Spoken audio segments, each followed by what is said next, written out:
first group of people that are actually called come-outers. And they're coming from Cape Cod. And we don't know much about them, except we know a little bit about Elkanah Nickerson. Elkanah Nickerson was a Millerite. When exactly he became a Millerite is unclear. He could have been, and very well was, a Millerite before he comes here. And he was the leader of the come-outers. He was their minister. And the reason they may have been Millerites is because Josiah Litch had circulated and preached all through Cape Cod in 1838, 39, and 40. And so that region had been Millerized, if I can use that word, and we have a group coming there that are actually named come-outers, but no one had ever known about them until this meeting.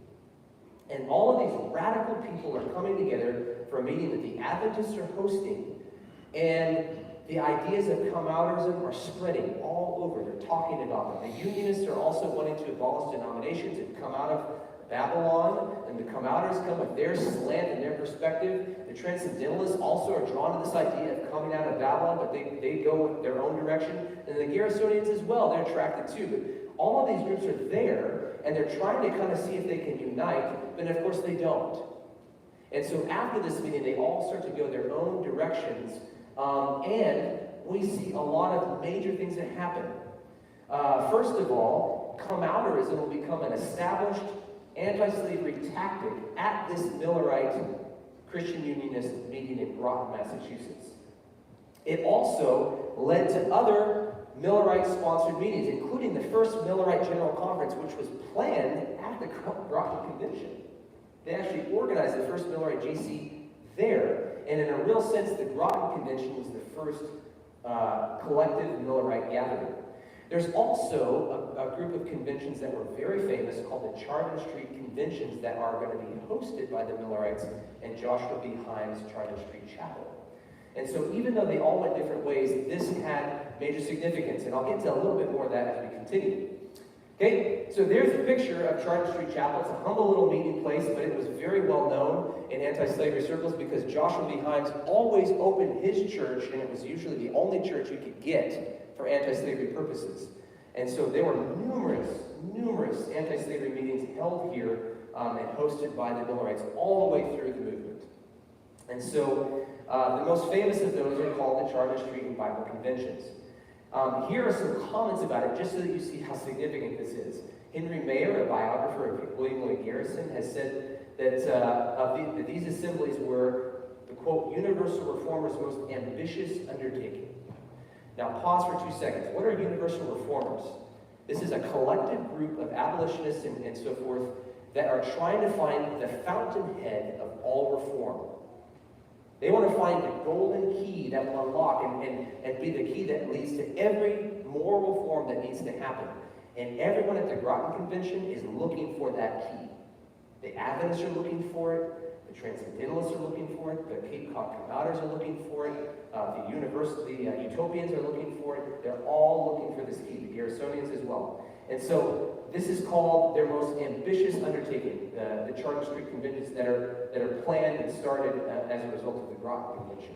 Lewis Filler, another abolitionist historian, has said this is the most famous of all conventions of universal reform, hosted by the Millerites. Thomas D. Ham has named it the Ne Ultra Plus of radical abolition and reform. And then Wesley T. Mott has said they were the ultimate gathering of 19th century reformers. But you know what's amazing? Almost none of these historians will ever acknowledge that these meetings are hosted by Adventists. And some of them intentionally hide that fact, which I find very frustrating. But it is what it is. That's being changed. So what are the Charter Street Conventions? Well, there are 3 of them. And they're held on these 3 topics. November 17 to 19, 1840, they're going to debate the Sabbath. And here's a fascinating thing for us to understand here. You have people that are saying, we have to abolish the Sabbath, and for them that means Sunday, or any day. And then you have some Seventh-day Baptists there that are saying, no, you've got the wrong day. The true Sabbath is on Saturday. And so what we've discovered here is this is the first time that Adventism and the Sabbath actually meet here in the Charter Street Chapel. And if we traced it further, I'm sure we would find more important things that I have not had time to trace yet. And so you have a lot of debate on whether or not the Sabbath is sacred, whether you should keep it, whether it should be Sabbath or Sunday or whatever. And they're debating this in an open discussion. And then they'll reconvene to talk about the ministry. Should there be ordination? Should there not? Should we have ministers? Should we not? Are all ministers of the devil? Or are there some good ones? You know, forgive me, Keith. This is what they're debating, right? And this is because slavery is written through all the churches.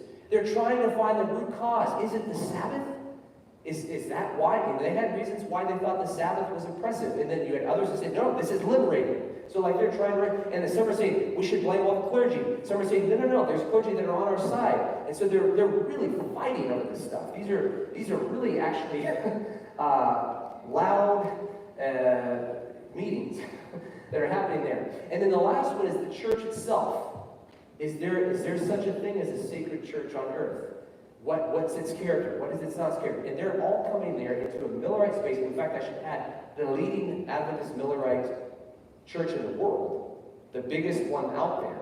This is headquarters for the Millerite movement. They're coming there to do all of this.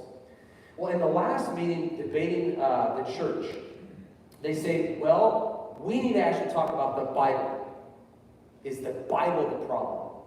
Because the pro-slavery forces, they're using the Bible to defend slavery. And so they say we need to call another convention to debate whether or not the Bible actually is authoritative.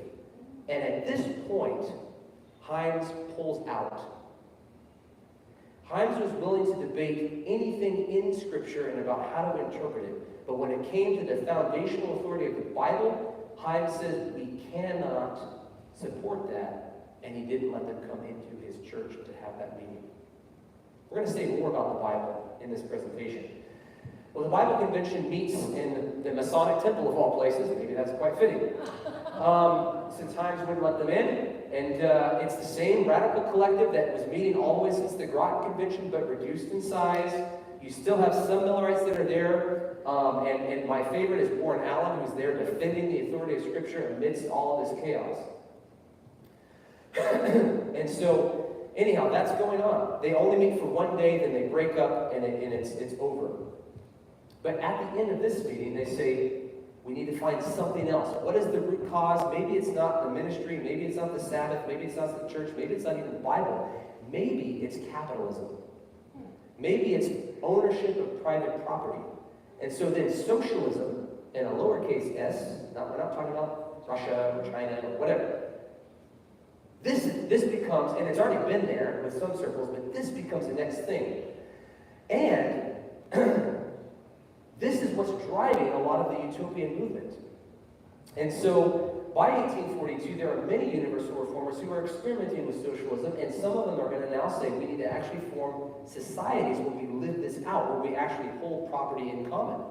And so they do that. And historians have noted that the 1840s witnessed a boom in utopian thought and action.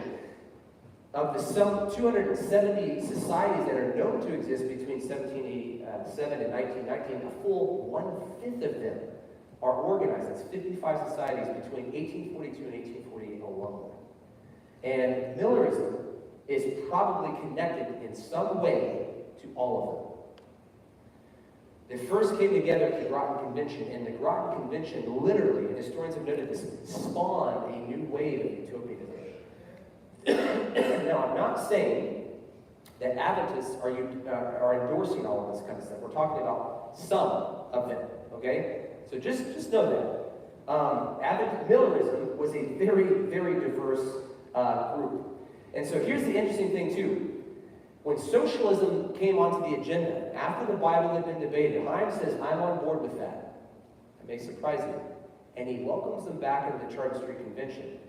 I don't know that Himes was a socialist, but he promoted it to a degree. In his office, where the Signs of the Times and other Millerite literature was printed, there were many socialists in that space. And that's also where Millerites had many of their meetings, and people were coming and going through that space who were socialists and Adventists, many of them who were one and the same. And there was a socialist, an Adventist Millerite, socialist, anti-slavery, really radical newspaper called The Disciple that Himes actually promotes and says, we should all give to support this newspaper. And so it actually is a lot closer to Adventism than many people today might be willing to admit. It is what it is. It's history.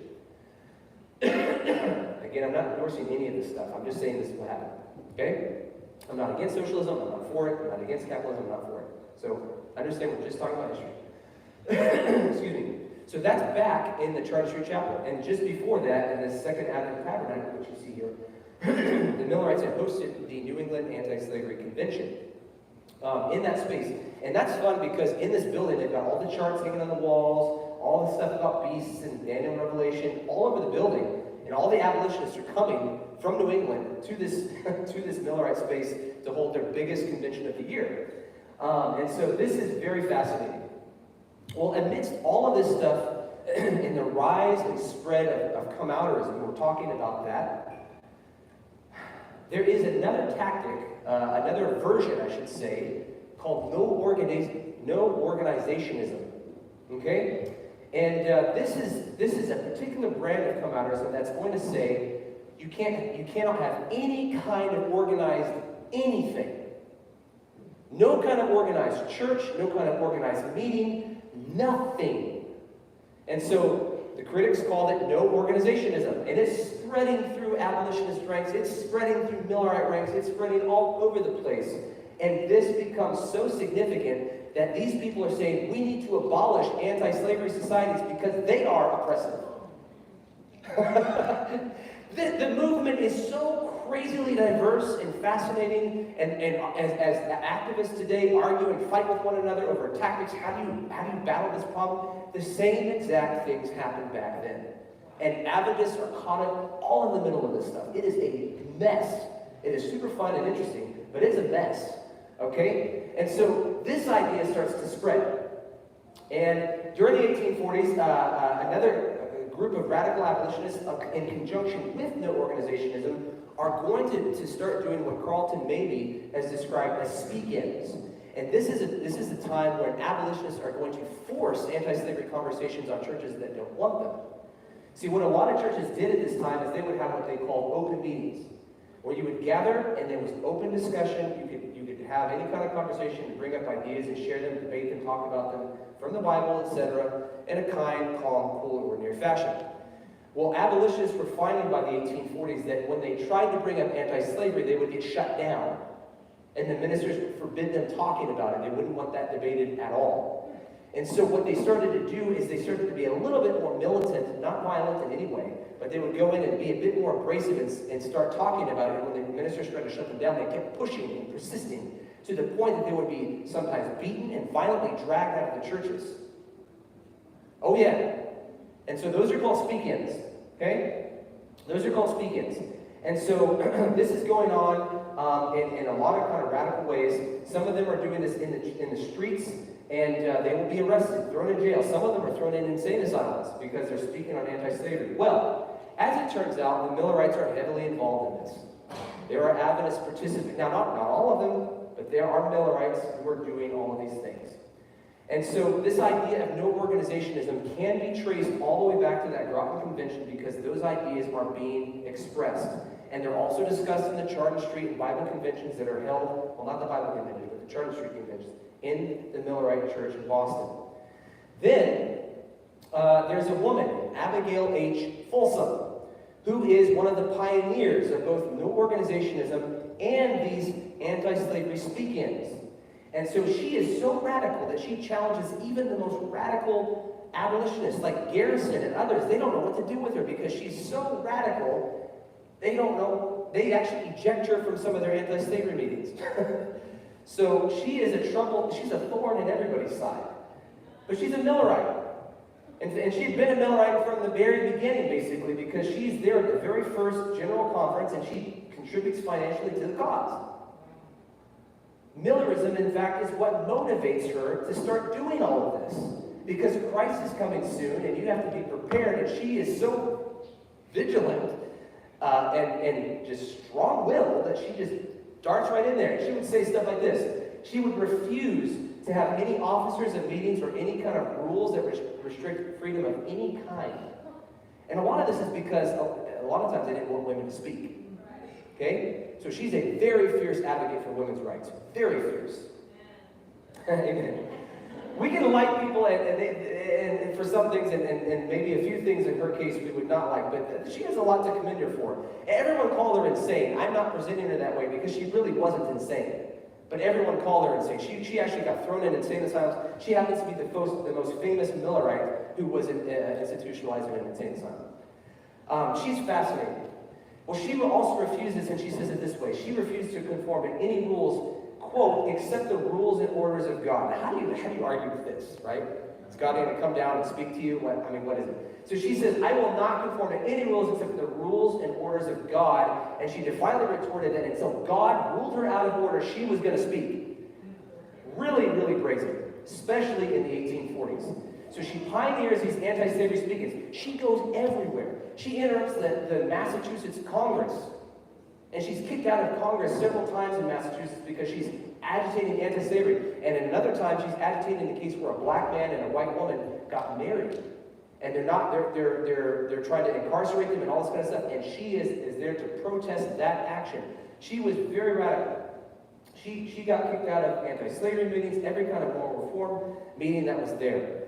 And she usually is with her sidekick, Silas. And you see them kind of pictured there. Silas was a unique guy too. He was just like Abby. He wore all white. He had a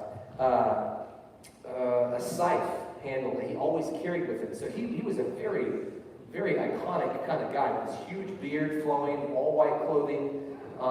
Very fascinating couple. They're there at Millerite meetings all the time, and she was widely known as a Millerite street preacher. Well, anyhow, they are quite a bit. She crashes these reform meetings. She urges no organizationism. She says that we have to have no order, no officers, nothing, because God is coming soon to judge the quick and the dead. We've got to be ready. And so that is sort of her mantra. And she also says we cannot have any form of human authority because this is the root of all force. Slavery, chattelism, capitalism, race, gender oppression, all of that is rooted in human force. And so she says we have to abolish it to prepare for the coming judgment of God. Now, if that's not radicalism, I don't know what is. Another really radical and even more famous come-outer, and he's not an organizationist to my knowledge, he might have been, but he is a radical speak-inner, if you can use that phrase, and that's Thomas Parnell Beach. According to Stephen Lawrence Cox, Beach is one of the so-called famous four horsemen, or four sons of thunder in New Hampshire. One of the most prominent abolitionists in the state along with Stephen S. Foster, Parker Pillsbury, and Nathaniel Peabody Rogers. And Foster and Beach become particularly well known because of these speak-ins that they would do that are connected with come-outers. They are come-outers, and these were actually sometimes called Foster and Beachism, this idea of infiltrating these churches and pushing anti-slavery so hard.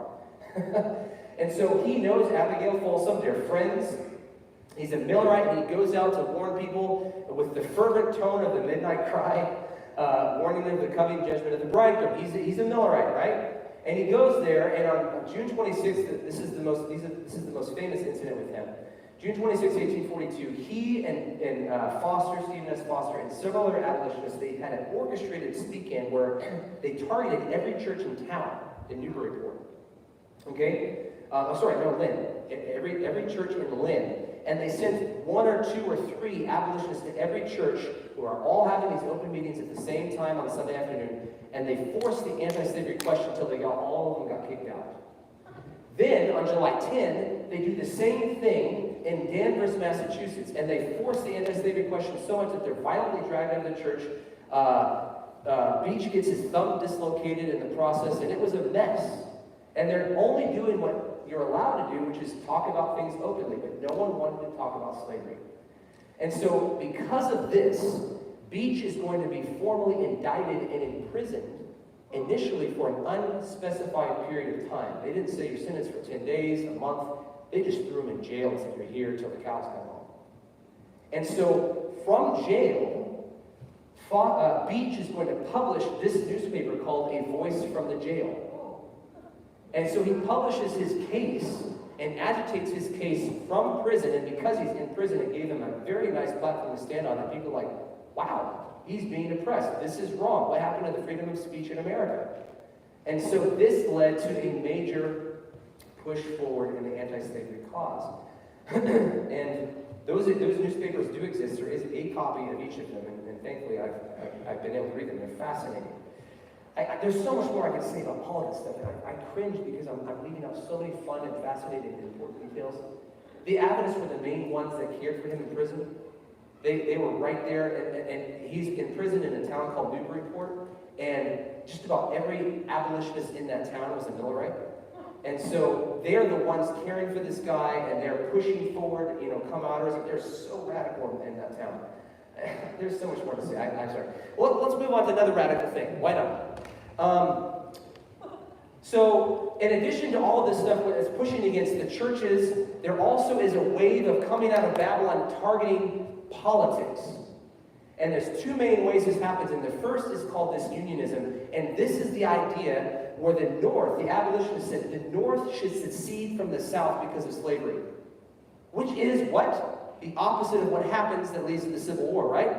But they're saying, no. We want to be free from slavery, so let's just have two different countries. And so they're literally petitioning to abolish the Union. And guess what? This idea starts with Adventists. You know who's pictured there? That's Charles Fitch. So let me tell you a story about Charles Fitch. This is all happening in the town of Haverhill, Massachusetts. Charles Fitch had gone to Haverhill in 1841. He had been a Millerite quietly since 1838. So that meant he read William Miller's lectures, thought they were truth, preached 2 sermons, and then he got shut down by his congregational authorities, and then he went silent, but he quietly held those beliefs.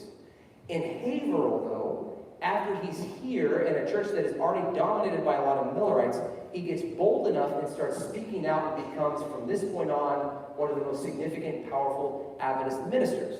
Millerite Adventist ministers, right?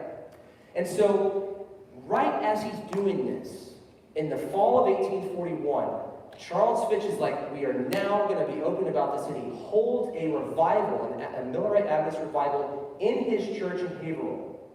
And it's sweeping through the town. He's preaching. Calvin French and other Millerite ministers are coming there, and anti-slavery is the heart of the whole thing. The revival begins with Charles Fitch getting all of his members in his church, and they pass a series of resolutions where they say, we will not support any church whatsoever that is supporting slavery. And they tie all of this in with the soon second coming of Christ, and they say, we will not do it. We will not fellowship in any capacity with slaveholders. So the whole church is saying we're coming out of Babylon. Okay? And then, as they continue to go through this, the other man you see pictured here is Benjamin Emerson II. He was known as Black Ben because he's white, but he was known as Black Ben because he was the most radical and the leading abolitionist in the town, and was so fervent and fierce that people were using racial slurs against him and saying that he was black, and they were demeaning him like they would a black person. Okay? And so Black Ben and some of the other abolitionists there in Charles Fitch's church, they say, okay, let's hold a meeting. This is all happening in a revival, a Millerite revival that's lasting for weeks. And they say, okay, let's have a meeting and let's drop a petition that actually is advocating that the North secede from the South, that the Union be dissolved. Now, why are they doing that? They're doing that because the South had been threatening to do this for decades. And they had just gone through again and said, if you don't let us have slavery, if you don't support slavery more, then we are going to leave the Union. And so these abolitionists are like, okay, you say you're going to leave the Union, let's see. Let's see if you can buck up here. And so they say, let's draft a petition. No petition like this had ever been drafted and sent to Congress. And they said, let's advocate that we, as the North, secede from the South with slavery as the dividing line. And so they get together, 3 people are chosen to write a petition. Benjamin Emerson's petition was selected, and that petition was used without a word changed. And then when it was done, the next day, which was probably December 26, 1841, the day after Christmas, so Christmas Sunday, Charles Fitch is still revival's happening. He's preaching on the second coming of Christ in his communion. And Charles Fitch is just now preaching another sermon on the soon coming of Christ in his church. And then he says, let's clear, they have communion, and then he says, let's clear the altar. And he takes that petition and he lays it on the altar at a time when the altar was very sacred, that just held the emblems of Christ's body. And he invited everyone. He says, we have a petition here that we need you to sign. If you're willing, please come up here and sign it. And they all came up and they signed it on the very altar in that church during a Millerite revival. Wow. Charles Fitch signed his name as well. That petition then started circulating around town, but it was so divisive that people were trying to gather it, rip it up, burn it, destroy it, and the abolitionists had to hide it in someone's hat store. And they invited and said, okay, if anyone else wants to sign it, you need to schedule an appointment in the middle of the night and come in secret to sign this thing. And it was so hot, even after that point, that they could only do that for 2 nights, and then they forwarded it on to John Quincy Adams, ex-president of the United States. Wow. And they said, will you please present our petition in Congress? Do you know anything about John Quincy Adams? John Quincy Adams was really a radical guy too. He wasn't an abolitionist, but he really supported anti-slavery. And he had guts. The most distinguished member of the House. He actually served as president of the United States and then chose to continue in politics afterwards. And Adams had the guts to present that petition in Congress. Now, friends, how do you think that went down? How do you think that went down? This is a petition signed almost entirely by Millerites in Charles Fitch's church, going to John Quincy Adams in his hands, and he stands up in Congress and he says, well, there's a gag law, remember? You cannot debate slavery. And he says, Mr. Speaker, I have a petition that I'm not sure if I can present. Clever. Adams is very clever. He says, can you please tell me? And the speaker says, well, okay, go ahead. So we had to read it. And it's mostly silent as Adams is reading that, but observers, they say that you could hear swearing and like angry tones, like hush under the breath. It's like, they're like, what is happening? And there was a pause after he was done, and then one of the congressmen from Virginia says, did we just hear a petition for the dissolution of the Union? And then immediately, uproar. People in the House are calling for Adams to be hanged, the petition to be burned, and they say we must put him on trial, and the House votes to censure an ex-president of the United States because of this petition. And they put Adams on trial for 2 weeks in the House for treason. During that 2 weeks, Adams is berating all kinds of injustice over slavery. It works in favor of abolitionists so beautifully because Adams had the chance to defend himself. He started railing against how black sailors are being oppressed in the South. He railed against the gag law. He railed against other kinds of aspects of anti-slavery. And people had to listen. They had to listen. They could not gag that. It was phenomenal. This one petition literally changed the world. That is not an overstatement. Not only is Adams put on trial, they can't get him out, they can't get rid of him, so he's exonerated. He's let go. Emerges victorious, but guess what? There's another anti-slavery, not a full abolitionist, but he's on the right side, congressman named Joshua R. Giddings, who was not as prestigious as Adams. And guess what? A couple weeks later, he presents a petition that's on the disunion because this petition led to so many others. It started a major thing. And abolitionists are going to start petitioning for the dissolution of the Union all the way through the end of the Civil War. It started a huge wave, a new movement. So much so that another thing that happens is Garrison is so impressed, the American Anti-Standing Society in 1844 will adopt this as their motto, and it remains until slavery is abolished. Giddings, though, is not prestigious like Adams. And Giddings will be ejected from the House. He will lose his position. But it outrages people in Ohio that sent him there so much that they, right away, voted back in office. And so all of this kind of activism is agitated. In fact, scholars say it was the biggest blow to slavery in history up to that point. Wow. Giddings goes back. Adams is going through a new wave of popularity through the North. And this becomes the beginning of the end of that gag law. It almost got voted out the very next Congress. And almost got voted out the Congress after that. And then in 1844, it did get voted out. And historians have noted that this petition, this controversy that it started, was the beginning of the end of that gag law. It also started a new wave of advocacy for black sailors' rights in the South, because black sailors would immediately be imprisoned in the South as soon as they arrived down there. No questions asked. Many of them got sent to slavery. And so a wave of abolitionists in Boston started saying, this isn't just, and they fought against that. They never were successful, but they fought against that until it finally got corrected with the 13th Amendment. And so anyhow, this was monumentally huge. Now, I have gone ahead of myself. This is just bullet points to explain everything I just told you. That petition was seriously impactful. Now, another form of political comouterism was started by the Liberty Party. And this is a fascinating political party. We are actually now talking about partisanship. We haven't done that yet, even though I've used the term politics.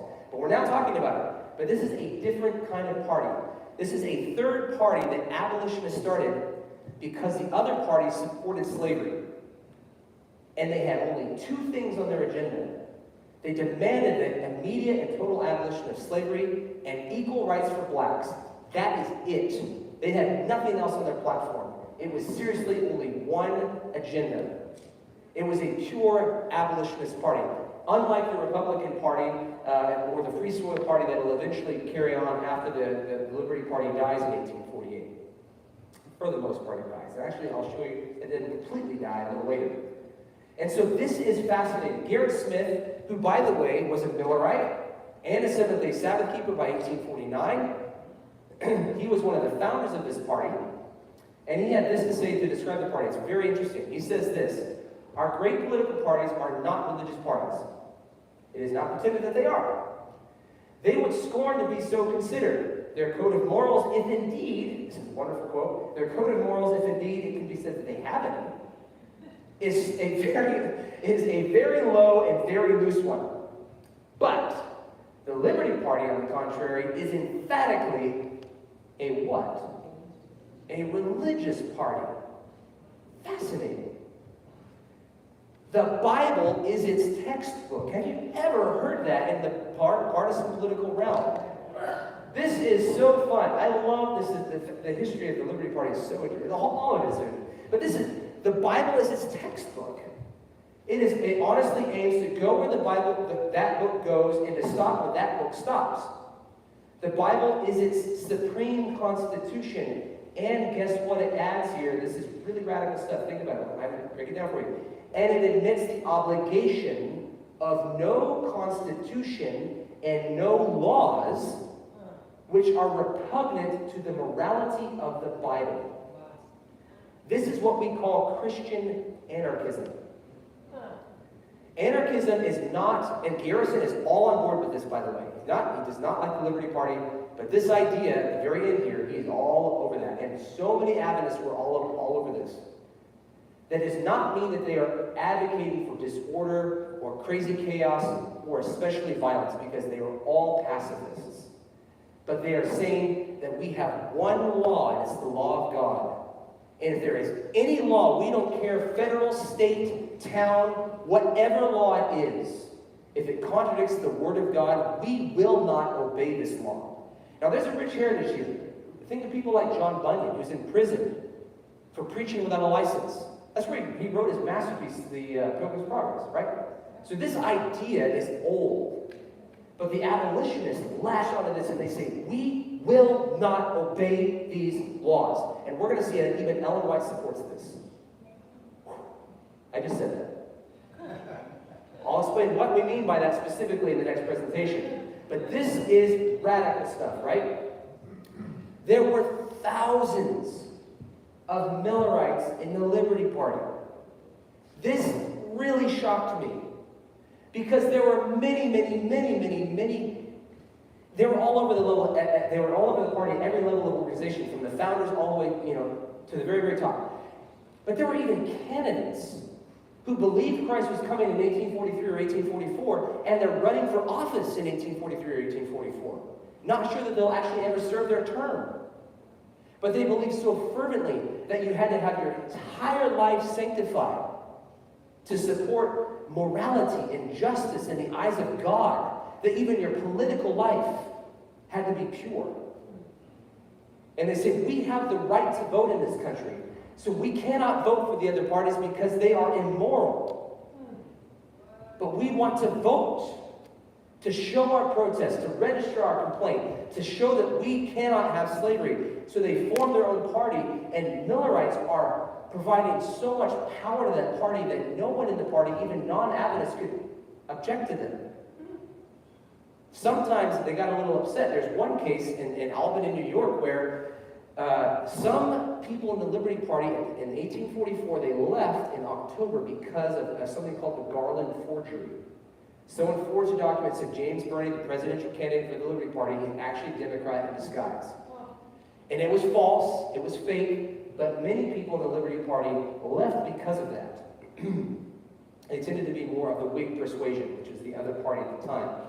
And so in Albany, a Millerite named Samuel P. Townsend was the leader moving these people away.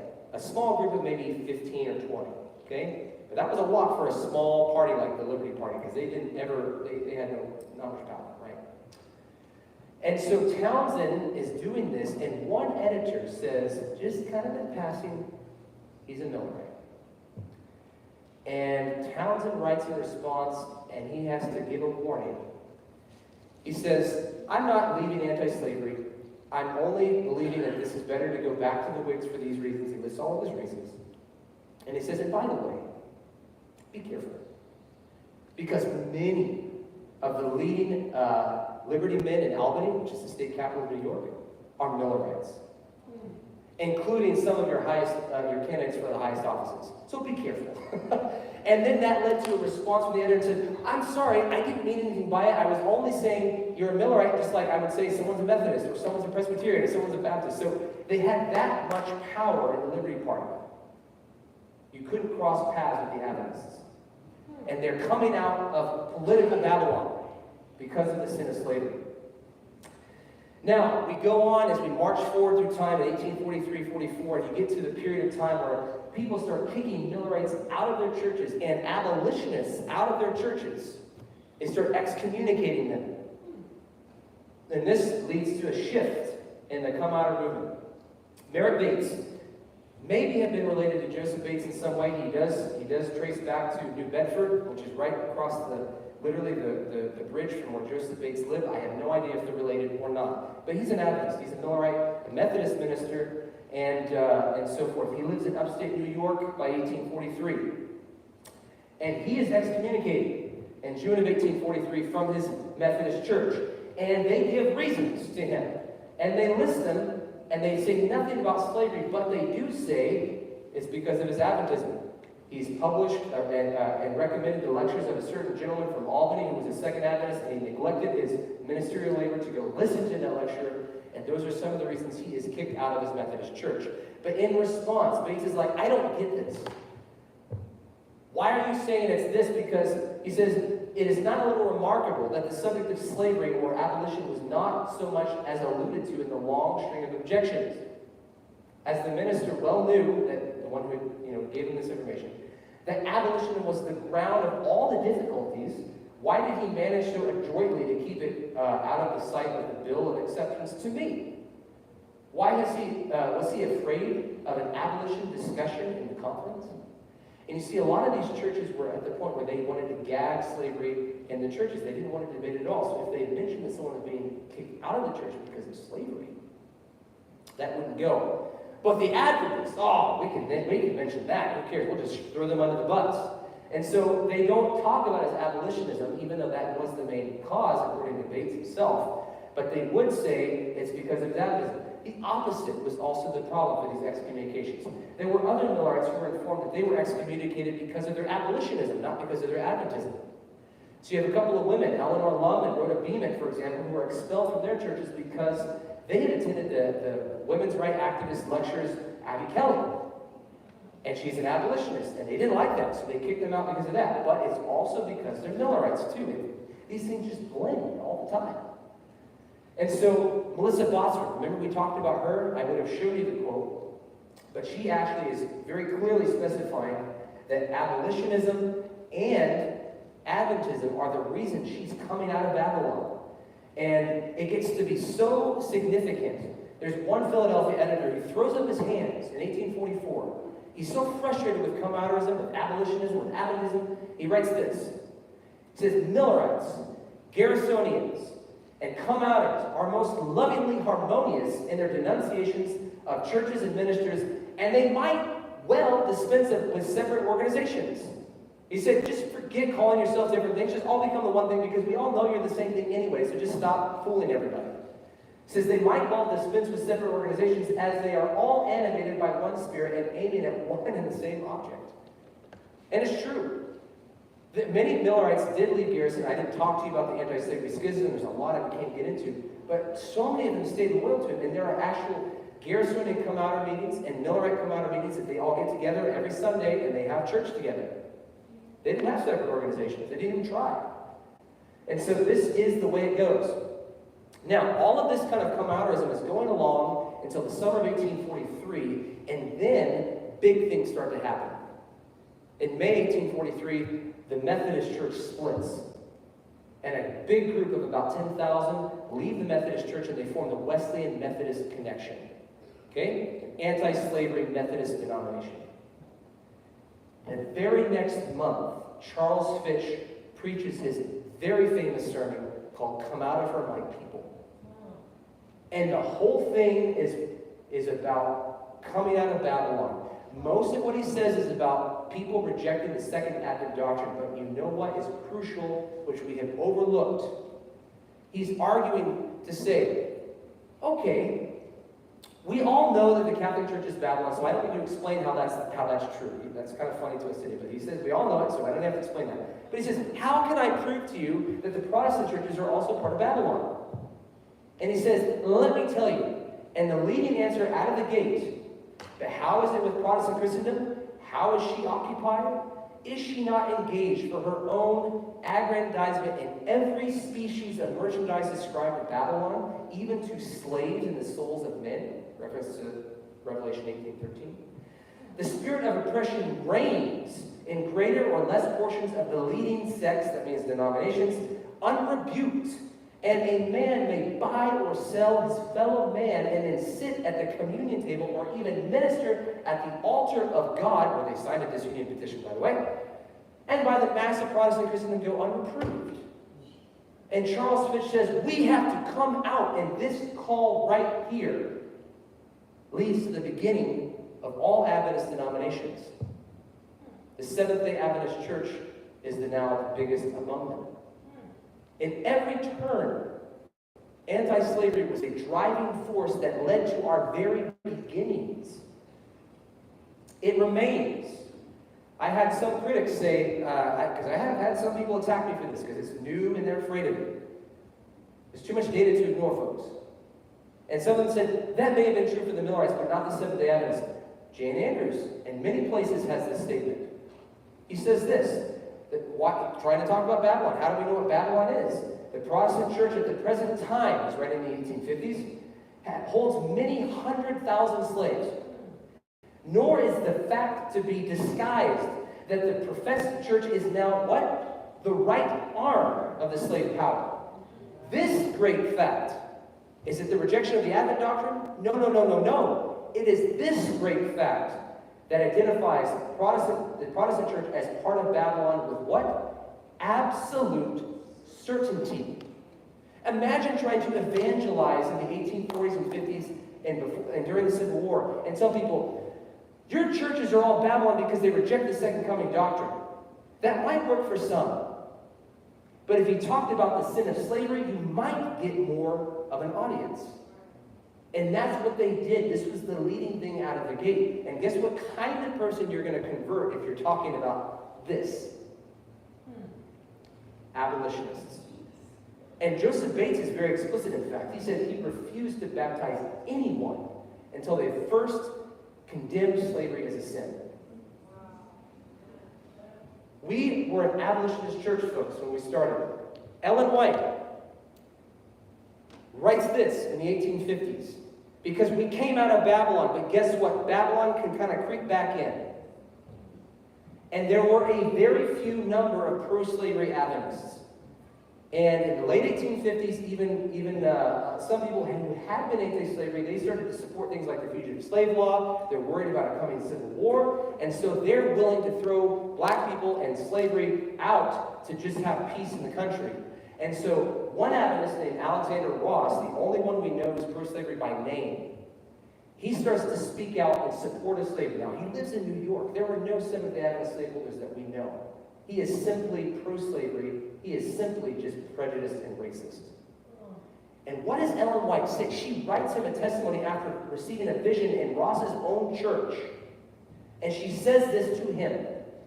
But as you have given public publicity to your sentiments, pro-slavery sentiments, notwithstanding all the light given from her and other people, it will be the duty of God's people, unless you undo what you have done, to publicly withdraw their sympathy and fellowship from you. That means we are going to disfellowship you.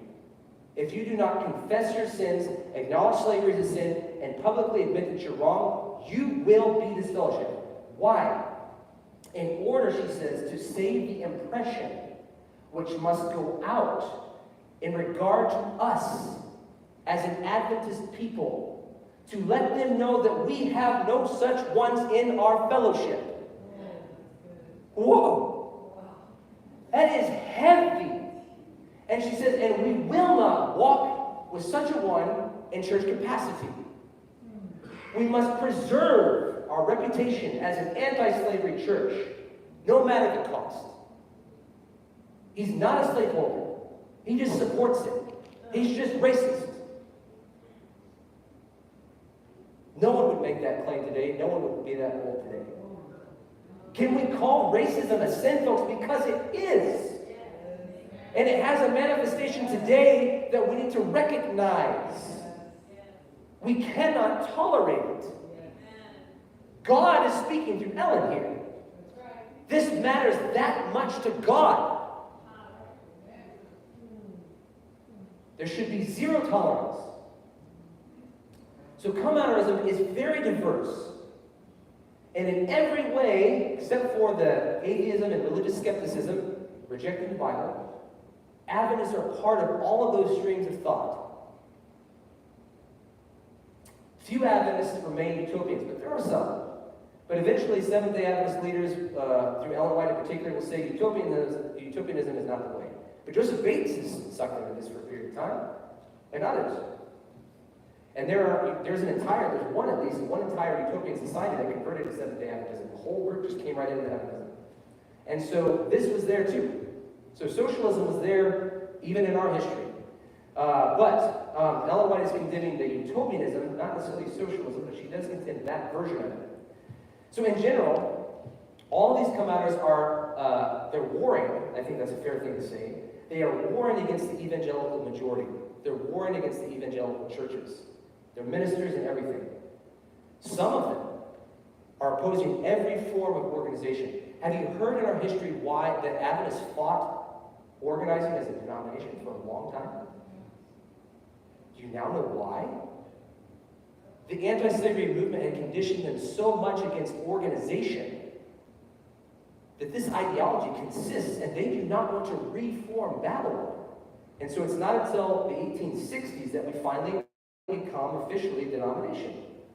It's all because of these ideas. It's all because of this history. And so in any case, what I hope that we recognize is that we exist as a movement, not just because people rejected the Second Advent doctrine in 1843.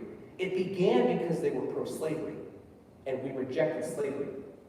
And then, eventually, when they started to reject the Second Advent doctrine, also that becomes an equal cause, and we come out of Babylon for both of these things, but slavery was first. Slavery was the most important, in fact. So, that's it.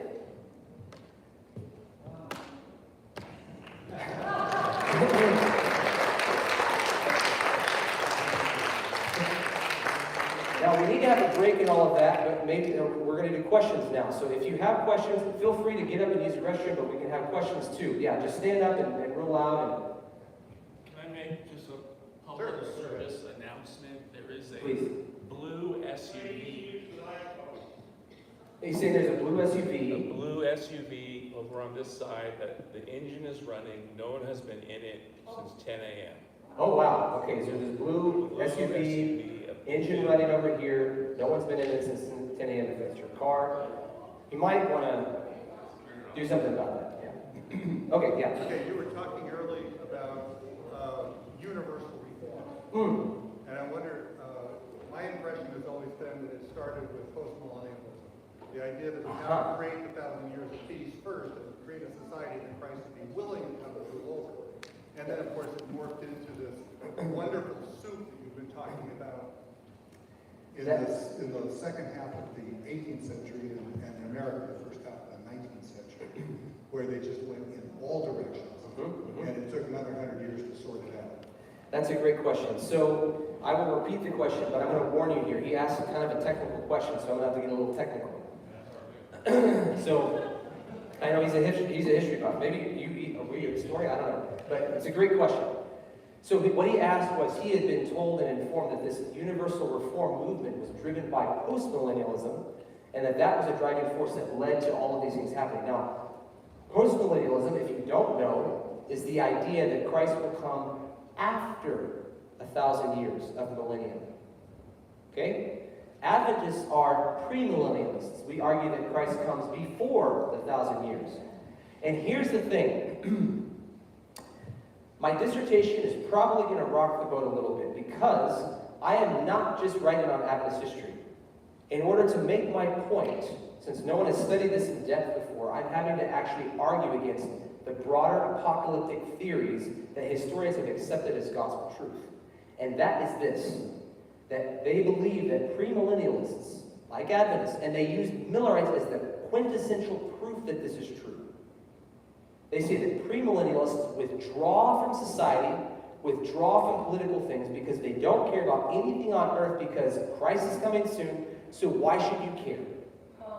Now remember what I said this morning. That's where William Miller started. But he did not end up there. And what it turns out is that it's the exact opposite. And so premillennialism pushed activism. Because Christ is coming soon, we have to act right now. And there was major impetus to do it. They actually gave a deadline. The postmillennialists never did. And so here's the rub. Historians have argued that most people in the 19th century were postmillennialists. That is probably true, but it's only going to be true of the non-abolitionists, I think. The ministers of those churches tended to be postmillennialists, and postmillennialism it's about delay, isn't it? It's about delaying for 1,000 years. Christ isn't coming, so we have time. But Adventism, you know what they typically called Adventism? They called it immediate Adventism. Do you know what they called anti-slavery? Immediatism. Immediate anti-slavery, immediate Adventism. They didn't use those terms just willy-nilly. They meant something. And so people called it the immediate Advent and immediate anti-slavery because they connect them. But what Millerism does is it takes regular anti-slavery, which is demanding, even with apocalyptic language at times, that you immediately stop what you're doing and then you immediately repent. But Millerism gives everyone a deadline. So I'm calling it in my dissertation moral suasion, persuading people about the proper morals with a deadline. Because historians talk about moral suasion all the time. And what happens is I have gone through every single anti-slavery newspaper that was published between 1840 and 44. There's a lot of them. There's about 150. Not all of them have survived, but I've gone through all of them. It's taken a long time. And you know what? I have never seen any of them except for two that promote postmillennialism. Most of them, if they say anything on it at all, are actually supporting Millerism. At least at the point where they say it might be true. There's only one, the New York Evangelist, that I have found that is diehard, no questions asked, anti-Millerite and postmillennialist. The other one that's diehard for postmillennialism, that's diehard's a little bit too much. It's the Oberlin Evangelist. So the people who tend to be postmillennialists were also Congregationalists. They did not tend to be Methodists, they did not tend to be Baptists, they did not tend to be whatever. So, but the Oberlin Evangelists, they're very kind to the Adventists. Charles Fitch goes there, debates with them, and dialogues with them. They're friends with a lot of Adventists. And they actually say, we believe that the millennium comes first, but we could be wrong. They actually say we might be wrong, but we don't think so.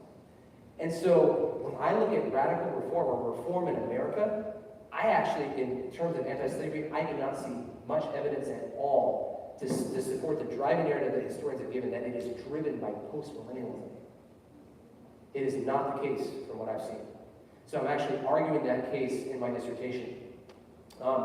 That's kind of a technical answer to your question, but I think it's very complex. There are postmillennialists, some that do support anti-slavery, but they tend to be people like Charles Finney. You remember Charles Finney set a date for the millennium. So if you were an immediate millennialist, if you believed that postmillennialism was true, but you gave a date for the millennium coming very, very soon, you tended to be an abolitionist, like Charles G. Finney was, Theodore Dwight Weld. Those are the kind of people that, if they were postmillennialists, they tended to be of that variety. Now, there are exceptions to that, because the New York evangelists, they're not of that ilk. But in general, it seems to be that that is probably the case. If you put a deadline or immediatism in any form, either postmillennialism or premillennialism, you're probably going to be more inclined to be an abolitionist. That's what I'm finding. So, I hope that helps. But it does go against the grain of scholarship. But this is what we do. We study, we always shift and push and prod things. We're always learning. So that's what we do. Yeah. Kevin, I think you said that it was the Liberty Party that declared themselves as a religious political party. That seems to pretty blatantly contradict the idea of separation of church and state. So I wonder what your thoughts were on that. That's a great question. It does seem to contradict this idea of separation of church and state. Well, I don't know if I could support a Liberty Party today for that reason, but historically I don't have to worry about those things. I'm just like, oh, that's cool. So I haven't thought about it too much. I'll tell you my political views. I am very much of the ilk, and I think Ellen White's very clear on this, that partisanship is dangerous, like being super loyal to a party, because it actually is competition for your faith. And if you are so loyal to your party or even your country, you gotta be careful here. I love America, but if you put that loyalty before your loyalty to God, you can really be in danger there. And so I think that the best thing is to be independent. I'm an independent when it comes to politics. I am moderate, except the fact that I've become a fierce advocate for racial justice. I don't think I'm probably too moderate there, forgive me, but it's because of my faith. I don't have tolerance for it. I really cringe. I try to be kind when I talk to people and I hear things that just, but I can't, folks. We have to be firm on this. And so I don't care if you call me radicals, liberal to the hilt on that issue. I don't care. But yeah, I struggle with this idea of a party that's a religious party. Now, not everyone in the Liberty Party would have agreed with what Garrett Smith said, of course, but it seems that this party was driven by religion. And in fact, so many churches were the base of the party. Like the votes that came from those towns were all in those churches. And there are many Millerite congregations, whole congregations that were liberty churches. And they drove out the vote. There's a book by Douglas Strong called Perfectionist Politics. He found 4 of them in his book, and they're listed in an appendix. There's more than that. There's many more than that. He was only looking at New York. And I found several more. But yeah, there are issues there with separation of church and state. That's a good point.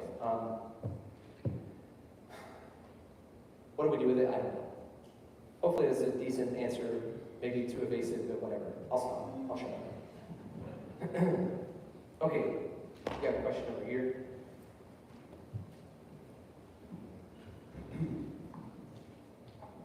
Loving the material, man. It's really good stuff. Wondering where you see the emphasis shift once you see, we're talking abolitionism for a long time. Major founders, Miller, Bates, these guys. Yeah. Where do you see the shift change? Because there's obviously a de-emphasis post-Civil War period. Right? But it's not gone. You still got a lot of Jim Crow, and we used to talk about Jim Crow, you said this morning. What happens that makes the things change in our own rhetoric and our theology, our sense of come out of Babylon? Just wondering from your perspective. And we have to deal with that because we do change. We become a very racist church in the 20th century. We simply do. Yes. We have problems with racism now. We simply do. Yes.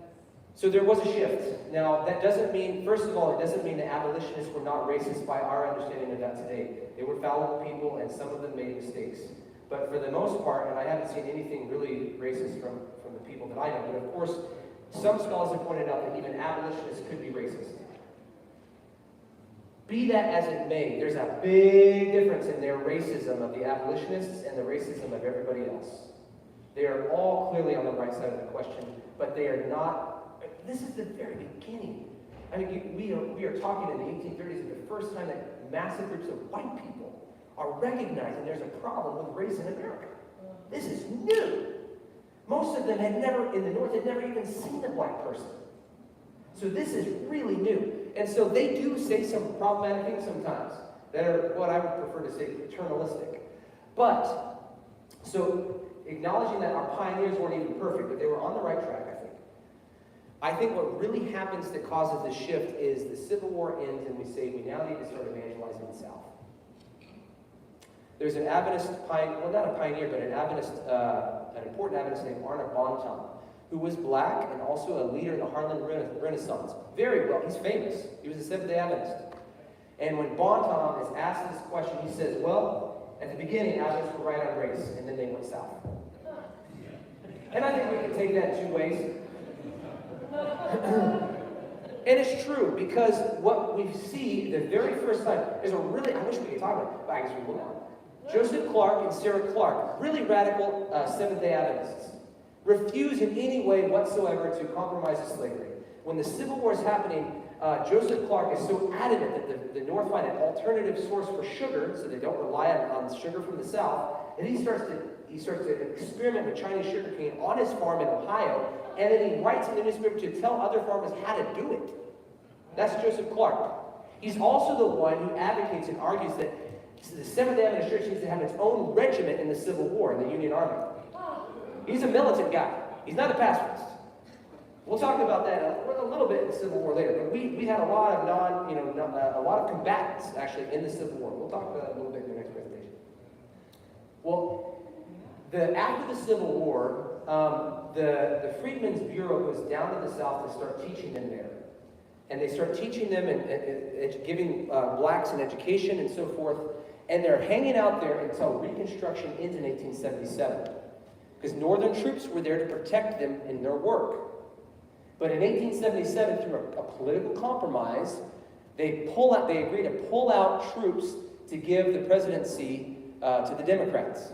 And so what happens is all the troops that were in the South that had been there since the Civil War, they leave the South, and the Freedmen Bureau are starting to get so many threats of hangings and so forth. The KKK is running rampant in places like Texas, where they're lynching so many black people that they can't keep count of them. And so they pull out. And at this exact time, within days, Joseph Clark, knowing all of this, says, we have to go south to teach the free people. And so Joseph and Sarah Clark, they go down to Texas, where the area where Southwestern Adventist University is today. And they open up a mission there in the South to teach blacks how to read and then about Adventism, all that kind of stuff. And they last 16 months. That's actually a really long time when you think about it, because they are told they must segregate their services. And they say they will not whatsoever, even though death threats are coming. As Clark eloquently writes, he says, we refuse to bow down to the great goddess caste. And are compelled so much sometimes that we speak against this great goddess on far too many occasions. And so they are forced to leave. And what happens in the wake of the Clarks? Robert M. Kilgore, who's in charge of the mission there, he starts a new policy. Whites for whites, blacks for blacks. Segregation is in from 1879 onward. That philosophy spreads throughout the South because Kilgore is in charge of it. And get this, Kilgore had been a Civil War captain, and he was a captain of a black unit. That, though, folks, you have to be careful of that kind of thing. Because you would assume that would mean he's not racist, he's an abolitionist. Well, yes, he was. But to be a white person in charge of all these black people really preserves your paternalism and your racism quite well because you're in charge of them. And so that kind of mentality is what spread Adventism through the South, and you see segregation over and over and over. And then by the turn of the 20th century, Doug Morgan has written several good things on this. It starts to move north. And so in 1901, the fires happen in Battle Creek. The headquarters of the church are moving to Washington, D.C. The General Conference President, Arthur G. Daniels, says, we've got to make the church in Washington, D.C. as the model church on race relations. And that church was an integrated white and black congregation. And he says, we have to make this the model church. How are we going to do that? He tells the church to deintegrate the General Conference President. And he says, we need to have a white church for white people and a black church for black people. And what happens to that? Many of the members say, okay, fine. So a white church comes over here and they organize. And the black church is over here. And then some of the white folks in that church refuse to leave. So you end up with 3 churches in D.C. And the race issue explodes. Louis C. Sheath is there. And Doug Morgan's written a great biography of Louis Sheath. Louis Sheath is an incredibly gifted minister. And everyone in town wants to hear Louis Sheath preach, white and black. And the white minister there, which is either Judson Washburn or the other guy, it's Washburn. Washburn has some of the most vitriolic, racist things I have ever read to say, because he's jealous. And that jealousy is making his racism shine like the stars. And it's awful. He starts talking about Louis Sheath is like in the jungle, and his eye, it's crazy stuff. And he's really upset. And so there's a war kind of thing going on, and Louis Sheath gets so fed up with it, he leaves the denomination, and his church leaves too. The People's Church leaves, the integrated church leaves. Louis Sheath never comes back, but eventually that church does come back. But then eventually again, they will split over racial lines, and you get the People's Seventh-day Adventist Church. I think that's what it's called, People's Seventh-day Adventist Church. That may be quite with Humphreys, G.K. Humphreys, and they have an own black Adventist denomination rises out of this whole thing. And so this will eventually keep going north. 1932 is the year that the Battle Creek Church splits across racial lines. And I actually just published an article in the Lake Union Herald that talks about that a little bit with Sojourner Truth. It's all around Sojourner Truth. You can read that if you want. It's online. And so by that time, you've got racism just becoming structural. It's everywhere in the church. And, by the time that you get to the Civil Rights Movement, the Seventh-day Adventist Church is the last denomination to desegregate the schools. It's tragic, folks. Absolutely tragic. I'll say one other thing. Fundamentalism plays a large role because we start to identify with conservative evangelicals. And we had left them because they were Babylon. But we started to court favor with them again in the 20th century. We were not the only ones. I mentioned the Wesleyan Methodist connection. They were the ones that came out just a month before Charles Fitch's famous sermon on coming out of Babylon. They were an anti-slavery denomination too. And they also joined the fundamentalists, just like we did. And they have a huge issue with racism that infiltrated their church as well, even though they also started out on the right side. So it is just simply tragic. But that's the way history goes. Yes, question? Every time we work for research on, the beginnings of the regional conferences and how, and history. Yeah, the regional conference question? Yeah, that's a good question. I have not done it like personal in-depth research, but there are 2 great books that you have to read on that. One of them is by Calvin B. Rock, Protestant Progress, came out in 2018 by Andrews University Press. The other one is also authored by Douglas Morgan. It's called Change Agents. And he shows how radical Adventist laywomen in particular drove forward and pushed for parity and positive change in the Adventist Church on race relations. But here's the rub. A lot of people correctly see that regional conferences are, in a sense, a vestige of Jim Crow. They are. But those conferences empowered black people when they started. They have played a hugely important role in the Adventist Church today. And what we have to recognize is now we have decades of living memory and memories and just heritage connected with regional conferences. It's a wrong question to say, when can regional conferences be abolished? I always tell people, why are we saying it that way? And you didn't. I'm not pointing at you, because you didn't say this. Why don't we see the white conferences should be abolished? Why is it the regional conferences that have to go? You know, no, I mean, this is maybe the whole wrong thing anyway. But here's the thing I'm really worried about. I don't think we're ready for them to go yet. Because imagine what happens when they go. Adventists are going to be able to stand up and say, we've got rid of racism in the church. Oh, really? Oh, really? You think that slavery, getting rid of slavery, got rid of racism in America? You think that getting rid of Jim Crow got rid of racism in America? You think if we abolished the mass incarceration problem that's enslaving brown and black bodies by massive numbers in this country, if we got rid of that, would that get rid of racism in America? No. That's what we call tokenism.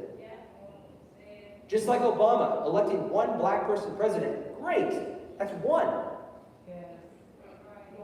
Why are we having such a backlash after Obama got out of office? Why are we having so many problems since he left over these issues? Because that one man rocked the boat too much. And so until we have the ability to where we can elect a black or white person just as easily as the other, all we have is tokenism. And it's the same for the Adventist church now. Until we get to the point where we don't even worry about those things. And here's the real rub, guys. Are you aware that there are studies out there that show that the Seventh-day Adventist Church is the most racially and ethnically diverse denomination in America? Not just Christian, all of them. We have a great opportunity to show the world what it means to live in fellowship and communion, but we're not embracing it. We have such an opportunity, but we're doing nothing. Oh, my heart breaks over this.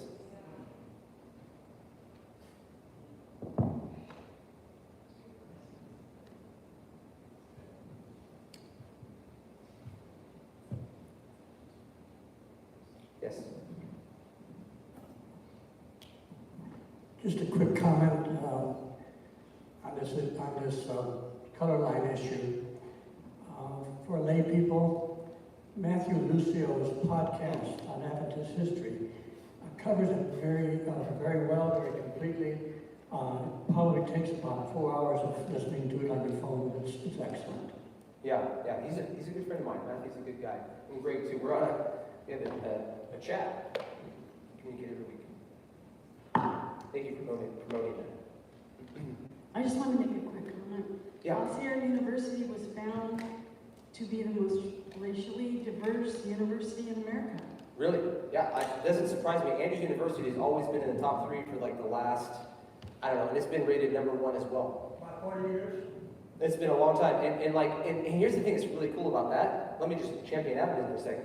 You go to those campuses, and we're competing with like huge, like 20, 30,000, 40,000 student bodies. You come to an Adventist campus that has the same percentage of diversity as those others or higher, boy, it's really different. Because you can go to those big universities that are really diverse and you can still really feel like you're in a white space. So Adventism really is very unique. It's amazing. And it is because God has worked with us and through us in spite of ourselves. Yeah.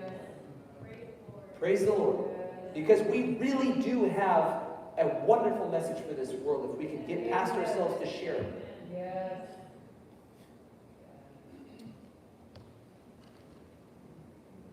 Ooh, all right, do we need you all need like specific permission to go use the bathroom and stretch. So do that, please.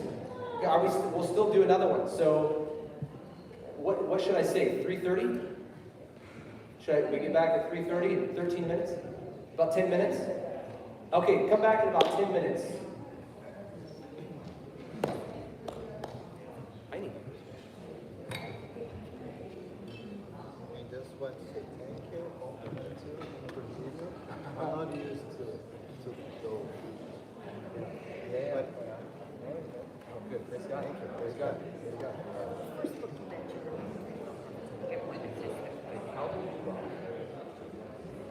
Protest. Protest.